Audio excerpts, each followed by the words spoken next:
Everyone, आप लोगों का बहुत-बहुत स्वागत है हमारे यूट्यूब चैनल स्टडी पॉइंट हरा में। तो गाइस, आप लोगों के लिए टॉप 15 का जीके जीएस का सोर्स लेकर आ चुके हैं, जो हर एग्जाम के लिए बहुत ज़्यादा इंपॉर्टेंट होता है।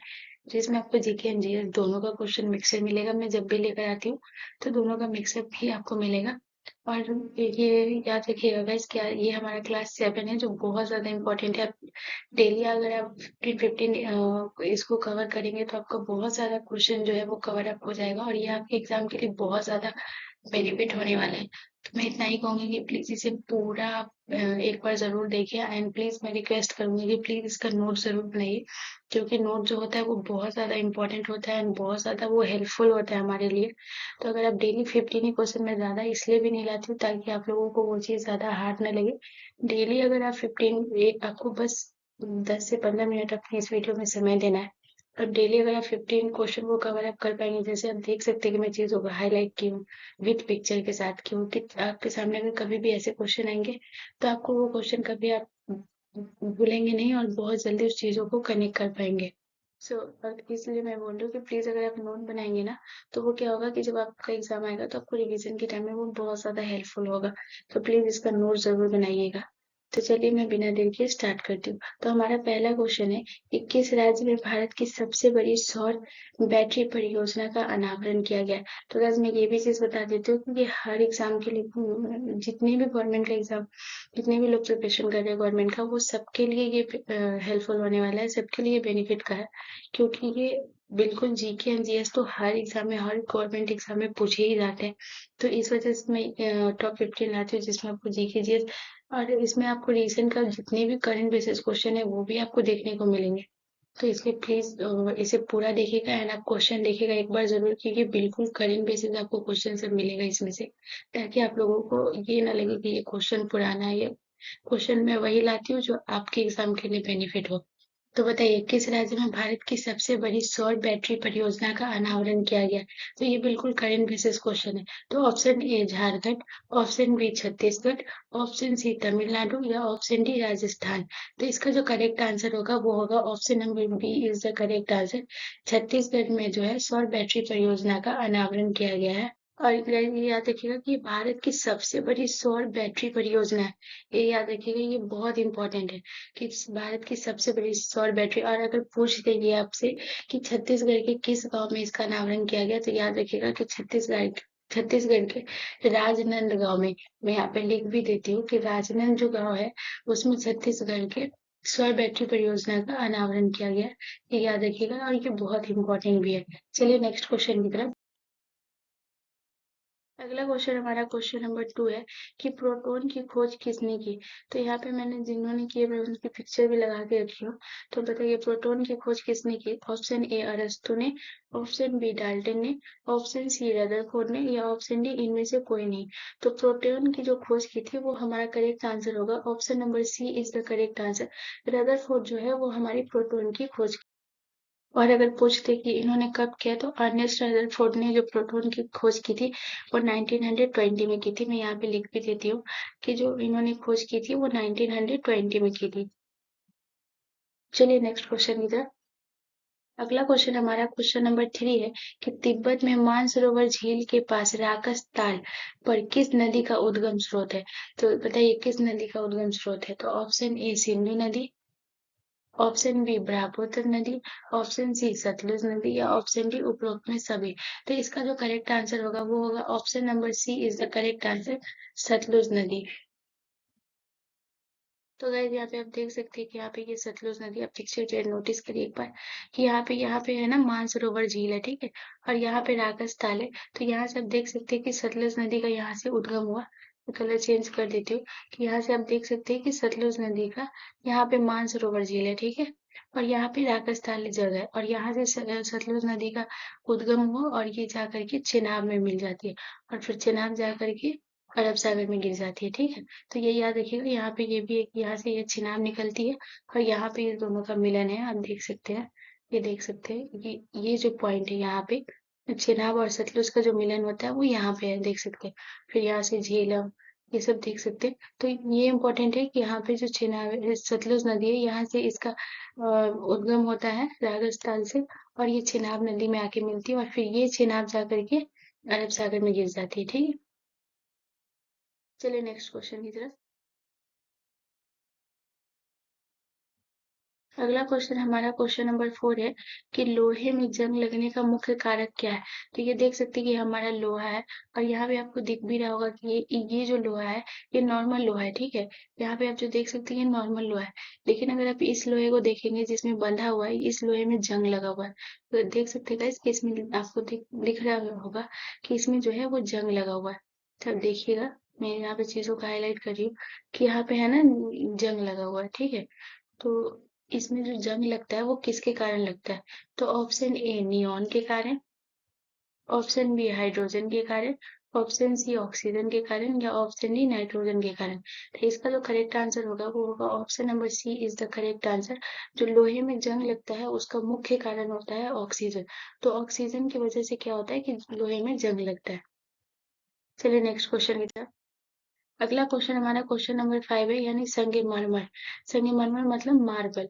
मार्बल जो है वो किसका रूप है? तो किसका रूप है? ऑप्शन ए नेस का, ऑप्शन बी सैल का, ऑप्शन सी चूना पत्थर का या ऑप्शन डी बलुआ पत्थर का।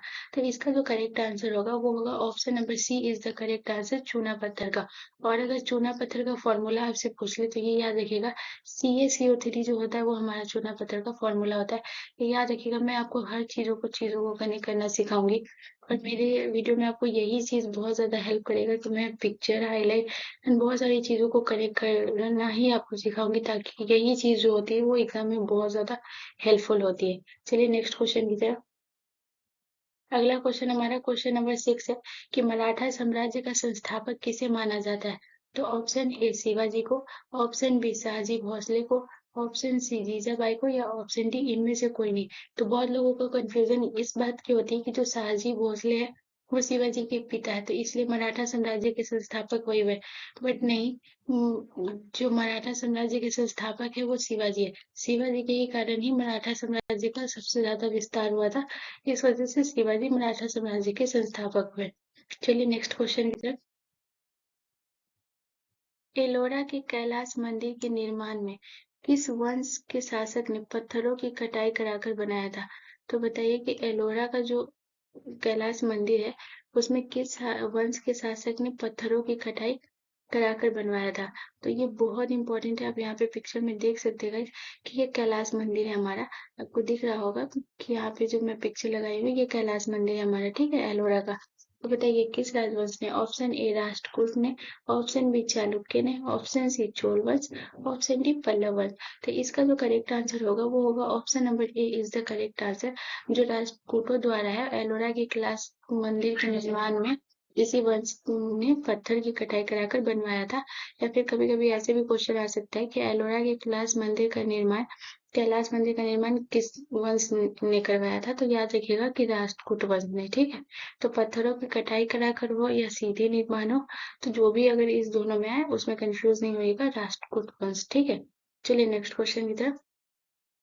अगला क्वेश्चन हमारा क्वेश्चन नंबर 8 है कि धरती की परत के समीप के वायुमंडल को क्या कहा जाता है? तो जो धरती के सबसे समीप जो परत है वो उस मंडल को क्या कहा जाता है? तो ऑप्शन ए समताप मंडल, ऑप्शन बी आयन मंडल, ऑप्शन सी मध्य मंडल या ऑप्शन डी क्षोभ मंडल।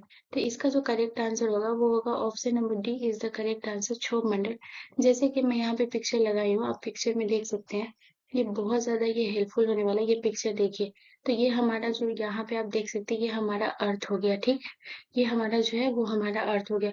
और अर्थ के सबसे जो निचली लेयर है वो हमारा कौन सा है? यहाँ पे क्या पूछ रहा है कि धरती के परत के समीप, तो सबसे समीप अर्थ के समीप कौन सा है? ये हमारा देख सकते हैं ये क्षोभ मंडल है। और याद रखिएगा क्षोभ मंडल, फिर उसके ऊपर है आयन समताप मंडल, फिर उसके ऊपर है मध्य मंडल और उसके ऊपर है ताप मंडल एंड उसके ऊपर है ब्रह्मंडल। तो ये हमारा ये पृथ्वी का लेयर है, धरती की परत का, ठीक है। और ये याद रखिएगा कि जो क्षोभ मंडल में होता है वो धूल के कण और जलवाष्प सबसे ज्यादा होते हैं। तो वो किस में होते हैं? क्षोभ मंडल में। ये याद रखिए, ये सबसे निचली परत भी होती है और इस पे धूल के कण और जलवाष्प होते हैं, ये क्षोभ मंडल पे, ठीक है। चलिए नेक्स्ट क्वेश्चन की तरफ। अगला क्वेश्चन हमारा क्वेश्चन नंबर 9 है कि विश्व विख्यात खजुराहो मूर्ति कला, ठीक है, यहाँ पे लिखा भी हुआ है कि मूर्ति कला का कहाँ पर देखी जा सकती है? तो कहाँ पर मूर्ति कला कहाँ पर देखी जा सकती है? तो यही खजुराहो का मंदिर है, मूर्ति कला है। देखिए, तो ऑप्शन ए गुजरात में, ऑप्शन बी राजस्थान में, ऑप्शन सी महाराष्ट्र में या ऑप्शन डी मध्य प्रदेश में। तो इसका जो करेक्ट आंसर होगा वो होगा option number D is the correct answer, Madhya Pradesh में। ठीक है, चलिए नेक्स्ट क्वेश्चन की तरफ। अगला क्वेश्चन हमारा क्वेश्चन नंबर 10 है कि भोजन का पाचन सामान्य रूप से डैश में होता है। तो बताइए कि भोजन का पाचन जो होता है वो किस में होता है। तो ऑप्शन ए यकृत में, ऑप्शन बी जठररस में, ऑप्शन सी बड़ी आंत में या ऑप्शन डी छोटी आंत में। और एक चीज याद रखिएगा गाइस कि अगर पूछे कि बड़ी आंत और छोटी आंत में लंबाई किसकी सबसे ज्यादा है, तो याद रखिएगा कि छोटी आंत की जो होती है वो लंबाई ज्यादा होती है। ठीक है, जैसे ये फिगर में देख सकते हैं कि ये छोटी आंत है। ठीक है, तो आप देख सकते हैं कि छोटी आंत की लंबाई हम यहाँ पे ऐसे ऐसे ऐसे ऐसे करके है। तो आप देख सकते हैं कि छोटी आंत की जो लंबाई है वो कितनी ज्यादा होगी। अगर हम इसे एक जैसे अगर रस्सी की तरह रखेंगे तो आपको छोटी आंत की लंबाई, और ये जो हम कलर चेंज कर देते हैं, जो आप ये देख रहे हैं ये हमारा बड़ी हाथ है। तो बड़ी हाथ में क्या होता है कि इसका आप लंबाई देख सकते हैं, ये ऐसे तो बिल्कुल थोड़ा छोटा है और छोटी हाथ की लंबाई ज्यादा होती है। तो आप इस तरीके से भी चीजों को याद रखें कि अगर कभी पूछा जाए कि छोटी हाथ की लंबाई ज्यादा होती है ना ये तो, या फिर बड़ी हाथ की, तो याद रखिएगा कि बड़ी हाथ की। बहुत लोग कंफ्यूज हो जाते हैं कि छोटी हाथ है तो उसका साइज भी छोटा ही होगा। नहीं, आप यहाँ पे फिगर में मैं समझा दी हूँ, आप देख सकते हैं, आपकी चीजों को क्लियर आउट हो गया होगा कि ये जो ऐसे ऐसे टर्न है इसको जब हम रस्सी की तरह सीधा करेंगे तो ये क्या होगा, इसकी लंबाई बढ़ेगी। तो इस वजह से छोटी हाथ की जो लंबाई होती है वो ज्यादा होती है। अगर छोटी हाथ की अगर आपसे लंबाई पूछे तो ये याद रखिएगा कि जो छोटी हाथ की लंबाई होती है वो लगभग 6 मीटर होती है। मैं यहाँ पे लिख देती हूँ, 6 मीटर होती है या फिर है ना 20 फुट होती है। ये भी याद रखिएगा, कभी कभी फुट में भी पूछ देता है। तो याद रखिएगा कि छोटी हाथ की जो लंबाई है वो 6 मीटर, और या फिर अगर फुट में पूछे तो 20 फुट। ये इंपॉर्टेंट है, याद रखिएगा। चलिए नेक्स्ट क्वेश्चन इधर। अगला क्वेश्चन है हमारा क्वेश्चन नंबर 11 कि हड़प्पा सभ्यता का स्थल मांडी, मांडी यहाँ पे आप देख लेते हैं, भारत के किस राज्य में स्थित है। तो ऑप्शन ए पंजाब में, ऑप्शन बी हरियाणा में, ऑप्शन सी उत्तर प्रदेश में या ऑप्शन डी राजस्थान में। तो हड़प्पा सभ्यता का स्थल जो मांडी है वो भारत के उत्तर प्रदेश राज्य में है। ठीक है, ये याद रखिएगा, बहुत इंपॉर्टेंट है। तो उत्तर प्रदेश में है। चलिए नेक्स्ट क्वेश्चन की तरफ। अगला क्वेश्चन हमारा क्वेश्चन नंबर 12 है कि साधारण नमक का वैज्ञानिक नाम क्या है। तो option A sodium sulphate, option B sodium chloride, option C ammonium chloride या ऑप्शन डी सोडियम बाइकार्बोनेट। तो जो साधारण नमक का है वो उसका जो वैज्ञानिक नेम है वो है correct answer, option number B is the correct answer. Sodium chloride जो है वो साधारण नमक का वैज्ञानिक नेम है, ये याद रखिएगा। और अगर फॉर्मूला पूछे कि सोडियम क्लोराइड का जो या फिर साधारण नमक का फॉर्मूला क्या है, तो याद रखिएगा NaCl। यहाँ पे आप देख सकते हैं, यहाँ पे लिखा भी है NaCl, मैं फिगर में दे दी हूँ। इसलिए मैं बोल रही हूँ कि मैं चीजों को बहुत ज्यादा आपको कनेक्ट करना सिखाऊंगी और आपका बहुत सारा कंफ्यूजन भी इसमें क्लियर करूंगी। मैं 15 ही लाऊंगी बट 10 लेवल लाऊंगी ताकि आप लोगों का हर चीज कवर अप हो जाए। इसलिए मैं बोल रही हूँ कि मुझसे रोज बनाइएगा। तो याद रखिएगा कि जो साधारण नमक है उसका वैज्ञानिक नेम सोडियम क्लोराइड है, और अगर फॉर्मूला कुछ तो NaCl इसका फॉर्मूला, ये याद रखिएगा। चलिए नेक्स्ट क्वेश्चन की तरफ। अगला क्वेश्चन हमारा क्वेश्चन नंबर 13 है कि निम्नलिखित में से किस में एंजाइम नहीं पाए जाते हैं। तो बताइए एंजाइम जो होता है वो किस में नहीं पाया जाता है। तो option A lichen, option B विषाणु, ऑप्शन सी जीवाणु या ऑप्शन डी शैवाल। तो जिसमें एंजाइम नहीं पाए जाते वो मैं बता देती हूँ कि लाइकेन में जो है उसमें इसमें भी एंजाइम पाए जाते हैं, जीवाणु में भी एंजाइम पाए जाते हैं और शैवाल में भी एंजाइम पाए जाते हैं। तो जिसमें नहीं पाए जाते वो हमारा करेक्ट आंसर होगा, option number B is the correct answer, विषाणु। तो याद रखिएगा, जरूरी नहीं कि आपको यही क्वेश्चन देखने को मिलेगा किसमें एंजाइम नहीं पाए जाते। कभी कभी आपको ऑप्शन दे देगा और पूछ भी देगा कि किसमें से एंजाइम पाए जाते। तो ये सब भी याद रखिएगा कि लाइकेन जीवाणु शैवाल ये सब में एंजाइम पाए जाते हैं, विषाणु वगैरह में एंजाइम नहीं पाए जाते हैं। ठीक है, चलिए नेक्स्ट क्वेश्चन की तरफ। अगला क्वेश्चन हमारा क्वेश्चन नंबर 14 है कि निम्नलिखित में से सबसे प्राचीन राजवंश कौन सा है। तो बहुत लोग इसमें कंफ्यूज होते हैं कि सबसे प्राचीन राजवंश कौन सा है। तो ऑप्शन ए कुषाण वंश, ऑप्शन बी मौर्य वंश, ऑप्शन सी गुप्त वंश या ऑप्शन डी कण्व वंश।